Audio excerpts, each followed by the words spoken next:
سەبارەت بە هاوپەیمانی نوێی ئیسرائیل ناتانیاهۆ دەڵێت کە هاوپەیمانی نوێ دروست دەکەن لە گەڵ وڵاتانی ناوچەکە بۆ ڕوبەڕووبوونەوەی ئێران. مەبەستی کێ بێ دەوێت گەڵ کێ ئەم هاوپەیمانێتی نوێیە دروست بکە؟ دوایەوەی ئەوروپا وە کۆریا و یابان ئەمانە هەموو کشانەوە. هاوپەیمانانی نەتەنیاهۆ چیە؟ تەنها وڵاتانی خەلیجە. بەڵێ سعودیە، قەتەر، بەحرێن، ئیمارات، ئەنجا دەیتە سەر ئوردن. ئەمانن لەوانە زیاتر نییە. ئەم زۆر هەوڵەدا ئەوانە بخاتە ناو شەڕەکە.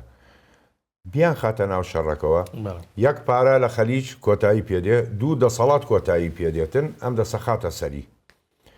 تایبەتی ترامپ ئەگەر ببینی تەطبیع لەگەڵ ئیسرائیلە لە نێوان سعودیە و ئیسرائیل زۆر زەقت لە سعودیاکە بێت تەطبیعی لەگەڵا بکەیت. تاکو پێی وتووە دینی ئیبراهیمی کەی بڵاوەکەینەوە لەو ناوچەیە. لەبەرەوە تەنها خەلیجە هاوپەیمانی ئەم هیچ کەسێکی کە نییە. ینی ئەو بازنە هاوپەیمانێتێ مەبەستی خەلیجە کە دروست خەلیجە.